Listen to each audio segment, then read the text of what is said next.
YouTube land, what's good? It's your boy Beheard, aka Brian, aka Prince. If you don't know, I have my own merch store, teespring.com/store/beheard-merch. And yes, you can get a hoodie, a t-shirt. I have the gold edition, I have the black edition. And you can get all that today until March 18th, I believe. So just go to cart and make sure when you go to cart, use the paid code merch. That's M3RCH for 10% off right now. I love you guys. I want you guys to have my merch, and I also want you guys to use my code so that way you can get it for even cheaper. And when you do get it, make sure you tweet me, Instagram me, Snapchat me, whatever. I want to see it. I want to properly thank you guys. Thank you for watching. YouTube land, what's good? It's your boy beheard, aka Brian, aka Prince, aka Prince Vegeta about the hating. If you don't know me, future FGC content creator / streamer / commentator, all that BS. We're here to talk about the final Kombat. Mortal Kombat started last year, combo breaker. What better way to end it in Chicago? Starting in Chicago and ending in Chicago. I do kind of hope that it does kind of become like the NFL with the Pro Bowl, where the finals always takes place in Chicago. I think it's just the greatest spot to have it. I would love to see it go international. I don't know if they would, but what they do for the scene is pretty huge.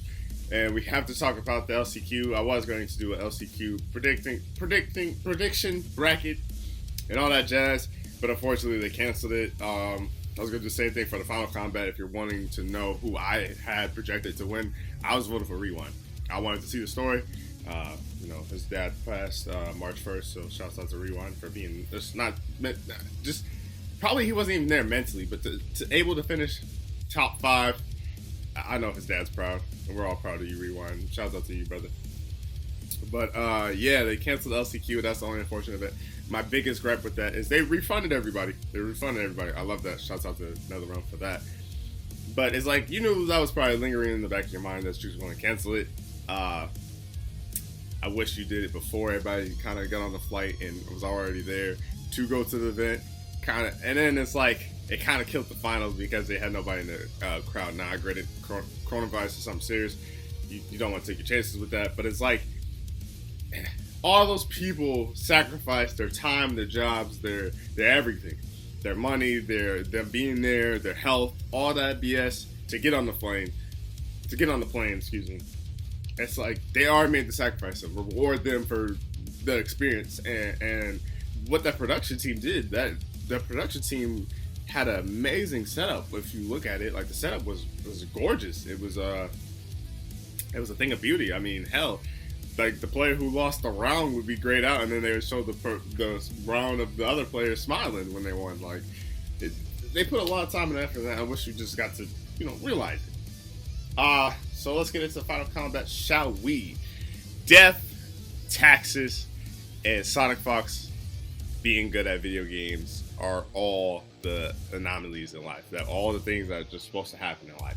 Sonicfox is truly remarkable, one of the greatest of all time. I got a controversial opinion. I think that if Sonicfox had played Street Fighter, or a game that everybody views as the game, remind you, Ninja Killer, I think Video Games Yo, even, and Sonicfox are all good at Tekken too, so they can play other games. But had that been, had NRS been viewed as Tekken and Street Fighter are in the world of the FGC, then I think Sonicfox is undoubtedly the greatest player of all time. But it's not, unfortunately, so they'll get looked at kind of different. There's going to be that asterisk of, well, they did okay in Street Fighter. They did good in Marvel. They did good in Soul Calibur, but they're not the best. But they are. Sonicfox is pretty damn good and pretty remarkable. And I think even Rewind had a tweet that I kind of agree with. There was like, Sonicfox's worst finish was, I believe, second all year. And on top of that, they were playing Dragon Ball. They were trying to compete in Dragon Ball. They recently got back into Street Fighter. They're just playing all these games and still doing well in Mortal Kombat. And that's not to say that Mortal Kombat's easy or free by any means necessary. Like, I think you could see a good player transition into Mortal Kombat and do quite well, but I don't think that they'll have the success that Sonic has. Like, Sonic is an anomaly. Like, for real. But the tweet that Rewind, to go back on that, was basically like, Sonic is mopping with whoever he wants to mop with. So imagine if Sonic picked Jackie or Johnny or one of the broken characters that is arguably top 2. You know? So, and I kind of agree with him. Sonic plays who they want to play. Like, imagine if they had only played, like, Johnny, since Johnny was broken, and Jackie. Jackie was the theme of this tournament. And I don't feel like that was that bad. Like, looking back on Jackie, yeah, she was a problem. But she was a problem because everybody had to respect what she would do when she would leap.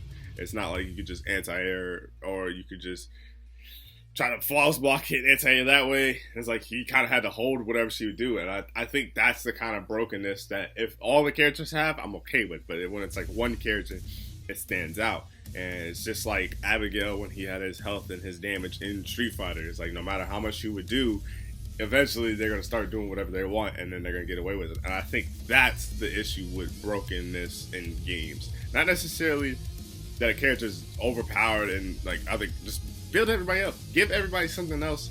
Give everybody something to fear. And if your character has nothing you could fear, then the character is weak in that regards. But Jackie's leap ability, the fact that she can get out of any situation and just like F neutral, is scary. So I'm hoping when they update the patch, hopefully the patch comes sooner rather than later, especially with Spawn, especially with no announcement of Kombat Pack 2, but we're going to get into that later. I hope they give every character something like that. I really do. Because the character variety outside of Jackie was in 14 out of 25 sets, I believe. The character variety was good. There's 30 characters on the current roster that was eligible for this tournament. Out of the 30, we saw 18. That's 60%. That's a really good number for a video game with fighting games. And I mean, granted, you did see a lot of Johnnies, you did see a lot of Jackies. Jackie was 14 out of 25 sets. But think about it, like, Hayate only played Aaron Black. He could have easily played another character. That would have added one more. And then Dragon has a Sindel. He must not have felt comfortable with the Sindel, but shoot, you know, he could have easily played Sindel. And now we're at 20. You know what I'm saying? It's just little things like that. And I think Nevik played Jackie, and then Stabs played Frost, and then Conqueror played Sub-Zero. So there was some specialists, which you like to see. But yeah. And I think for the specialists, they fared well. Like Aaron and Sub-Zero are known as the online characters because of the gimmicks that they have. But I mean, Conqueror and Hayate both played some of the best players in the world, so they had nothing to hang their heads about. Ninja Killer finished second. Now, when Ninja Killer sent Sonicfox to losers, I definitely thought it was Ninja Killer's tournament to win. I thought that if not Rewind, Ninja Killer would win it all. And I think this is great. This is storyline. Now, granted, you know, he's a young kid and double the money would have definitely changed his life, and Sonicfox doesn't need another check. Not to saying that they don't want another check, but like they don't need it. And that would have definitely probably helped Ninja Killer way more. But this is great. I feel like it's great for everybody in this scenario because it builds a rivalry between Sonicfox and Ninja Killer, but they already had. It builds the storyline of Ninja Killer down all, like proving all the haters wrong. He made it to grand final, so there's nothing really you can say.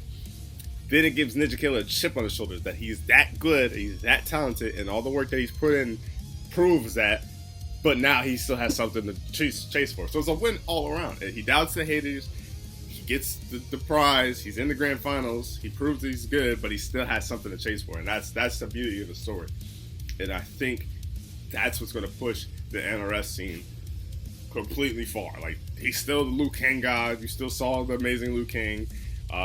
Johnny looks amazing in his hands. That was a showcase through and through. Now Dragon, and then finishing third with Cetrion. Would have loved to see the Sindel, but he studied the Jackie matchup. He said he trained for a month for it, and I do like the fact that you do get a month off. I wish they would take more so the Capcom route, where Capcom's only like a month and some change, rather than 3. It kind of felt like we didn't have anything Mortal Kombat related for a long, long time. And I think you would have seen probably not different results, but I think he maybe pulled out the Sindel. Maybe, I don't know. Like, I would have loved to see the Sindel. I don't know how Dragon feels about her currently, but yeah, the Cetrion still looks crisp as always. Cetrion is just such a good character with such good tools. The Oxys, I feel like was the best Jackie, and everybody says Jackie carries, so it's like damned if you do, damned if you don't. But the Oxys showed it. He showed it. I mean, there were certain situations where he should have lost. My man's clutched it. I think he came back from reverse 3-0 too. Like, the Oxys definitely put in the work. He deserves everything. Kombat. Now,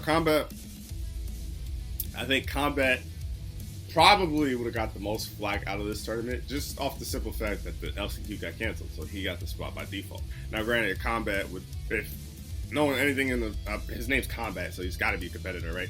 Like, if knowing anything of anything, I guarantee you he still would have tried to wanted to earn his spot and qualify like everybody else did. But due to unfortunate circumstances, he got it. But he earned it. He got top 5. There's nothing you can say to the man. He proved himself. His Johnny looked great. His gear still looked great. That 1-1 string. And it's so funny to me that it's like the easiest thing. It's not a real mix-up, like 1-1 canceling into sand trap or 1-1 going into the overhead. It's not like an incredible mix-up, but it still gets everybody. Like, this game, like, gimmicks still work. I don't care what nobody says. Like, of course you can react to stuff, but then at the same time, you might not be reacting to it. You might just be trying to, like, predict it. And that's where reactions and predictions kind of go hand in hand and kind of, like, are a bit controversy. But regardless, Kombat still earned it. Shout out to him. Rewind. Incredible story, like I said earlier. Super proud of what he did and what he was able to accomplish, especially in the mindset. Like, it's not like he lost his father at the beginning. It's not like he lost his father in NCS, you know, where he had like 3 months to kind of recuperate over that, get his mind right to go play in his competition. He lost his father a week though, and he had to play, and he lost early. I believe he won the first round, and then he lost to Sonicfox, and then had to go from losers and make the run. And he made the run. Got top 5. You can't write a better story than that. You really can't. So shouts out to Rewind. Tweety looked good. Tweety the problem. Tweety a problem. I think if they didn't change Gears, well, if they didn't change Gears, I think Tweety maybe does even better. Because Tweety's gears look so crisp. His gears look really crisp. And the fact that he kind of got a nerf and he still made him look super strong. Granted, no, he still has some of the tools in the world, but like Tweety did like a 500% or 50% combo. Like it was just insane. Yeah, shout out to Tweety. Foxy Grandpa, I thought he looked good. The Nightwolf pick was, I guess, a little bit questionable to a lot of people, but still made it work. And it was a good character. And Hayate finishing 9th. That was the top 8. From Foxy Grandpa to Sonicfox, that was the top 8. Hayate only playing Aaron. Shout out to him. Don't play Aaron and got as far as he did. Tekken Master played the most characters. He played 5, and all 5 of them were kind of hyped. I thought all 5 of them looked good. Like, there wasn't a bad character he had. Tekken Master. If they give it, I don't know who he played. I don't really remember who he. I want to say he played Kodal in X. I feel like it. So maybe if they give Kodal the love that he deserves, we'd love to see Tekken Master play Kodal and play well. Scar, I thought Scar was one of my dark horses. I thought he was going to do really well. Unfortunately, he lost the first round, and then he won the second round. Or the second round in losers, I guess. And yeah, he didn't get the unfortunate, process that he got. But I mean, shoot, Scar is a person in Injustice 2 when he kind of I think he got dropped by Echo Fox, excuse me. He got dropped by them right before the biggest tournament of his life and ended up finishing in 3rd. Like, he still had a credible story too. Dizzy TZ played well too. Unfortunately, went 1 and 2.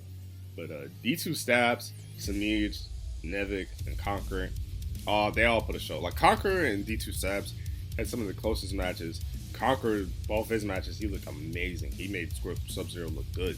And he was doing combos that were only possible because of the amplified ice ball. And it's like, you're thinking about it. Granted, I can't remember which Jackie he played, but he played a Jackie. It might have been Dizzy TT, but he played a Jackie, and so he couldn't really do what he wanted to do. As far as like the second variation where you have the slide, so you can actually truly mix. And what's crazy too is like I think he ended up going like 2-2 in a set with somebody, and he didn't even use the 4-2 at all yet. So that just shows you how good of a player the Conqueror is, that he didn't even need 4-2. And like he was still beasting and feasting and all that stuff. Like, man, if you put that time into a character and you specialize in that character, you can make that character do amazing things. And some of the changes that I want to see in Season 2 are 3 out of 5. There was only 8, there was 31 sets from what I counted. And out of 31 sets, there was only 8 of them being 3-0s. And even if they were 3-0s, if we really went back in the film, well, they were probably all super close. That could have gone either way. So that was only 26%. 3 out of 5s, which, you know, obviously the game going to the last round type deal, were 13 out of 31, 41%. And then the rest were obviously 3-1. But 41% obviously being the highest percentage of that, like, come on, man. Like, 3 out of 5 should be the tournament standard, honestly, at this point, because you get exciting matches like this. Now, granted, depending on how many people you have inserted, it might take forever, but I think Mortal Kombat has a good enough number to where everybody's competing deserves 3 chances, truthfully, and I think you get a better result, too. So, Season 2, I want the 3 out of 5 to be the standard. I think it works fine. Especially for how fast of the game that Mortal Kombat could be, because I remember there was one set yesterday I was watching. I don't remember the players per se, but I remember there was like 5 crushing blows. I remember Ketchup and Mustard was commentating. There was like 5 crushing blows in that last round of it, and then like it went like that. And it might have been Ninja Killer Sonic. I think it was. But yeah, there was like 3. Like what? You know what I mean? Like 5 crushing blows in one round? That was crazy. By both players. Not 5 total each, but you know, you can get 5 between the 2. And also I want more events. As far as the US goes, there was like 12 events. I think 18 or 24 will be a great event, a great number. And also with us not being in EVO next year, why not go to not a little tournament, but like, depending on the timeline, like, you could easily have made Frosty Faustings a Mortal Kombat event. Frosty Faustings would love to have a Mortal Kombat event and probably run it to a T. And, like, Frosty Faustings is legit, you know? KIT in January, too. Like, you could easily find tournaments in that December, or that January through February timeline. Or maybe even start earlier in April. But, I mean, I love the fact that it starts at Combo Breaker, so hopefully it starts in Combo Breaker again. I just want to see more events. And you can target the little events. You could make it worthwhile. You could split up that money to the point where it's worthwhile. Yeah, I mean, granted, you would love to win the most amount of money, but I think if Mortal Kombat's in the direction that they're in, like, granted, going 0-2 in this tournament, you made $750. So, like, it's probably the trip, and it's probably, besides, depending on where you're from, if you're, say, from the States, like Samij is, like, you probably paid for your whole trip just going there, you know? And I definitely think that more events would make it better. And I think more events would be loved to showcase Mortal Kombat, especially in the States.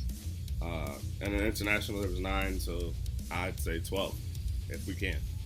And like just to give more events that deserve something to be a part of some tour. You know what I'm saying? Because it's unfortunate that like Frosty Faustings is not really a tour. That sucks. Personally, I believe that sucks. So hopefully they could get something. Now for players it's always kind of been 16. I scratch that. Unless they're gonna do what they did this year, to where everybody gets paid, then I'm okay with that. But if they don't want to make sure everybody gets paid, or they don't want to pay everybody this amount, hell, make it to where it's 24 or 32 players. 32 players, I think, is the best answer. 32 players. There's enough players to where You'll have your Latin region finalists, you'll have your European region finalists, you have your Canada region finalists, you'll have all the players who earned it,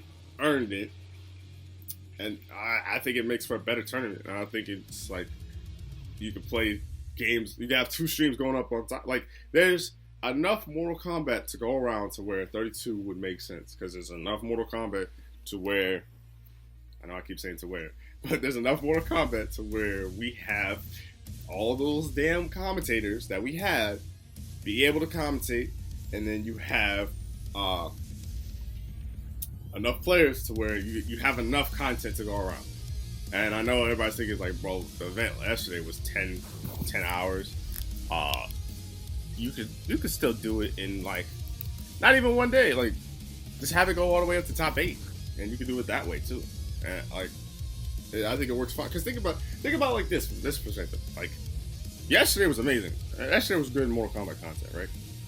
Imagine that if we had a top 32, we have Kevo Reborn in it, Video Games Yo in it, Gurr's in it, Arn Kratos in it, Splash in it, Mace, I don't know how to say his first name, so I apologize, in it, Big D, one of the commentators in it, Killer Shinnok, GJ Chi, DJ T, which everybody loves, Hey George, Honeybee, Burrito Voorhees, Biohazard, Zach Rob, Roki, and Gunshow. Come on now. Video Game Yo, you get a Shao Kahn in it, a Jax player in it. Girl, you get a Geras. Splash, you get a Kung Lao. Big D plays Nightwolf. Killer Shinnok can play whoever he wants. DJ T, Bronca. Hey George, Frost. He has some Frost setups that are so stupid that it's amazing. Honeybee, Devora, like Burrito Voorhees. I think he played Geras I just watched Honeybee in his video. I think he played Geras in that video. Biohazard, Kano. We get a Kano in it. Like Gunshaw, I think Gunshaw played Jax, if I'm not mistaken. Like, come on, son. The money's on the table. NRS, talk to your boy. I'll talk to your boy. Let's make this Skrilla together. I just want to see it. And like I said, I probably did a different video format for this video. I think I'm going to just put some gameplay of a stream in it. And you're just going to hear the sound of my voice. So hopefully you enjoyed that. But I'm out. Till next time. Peace.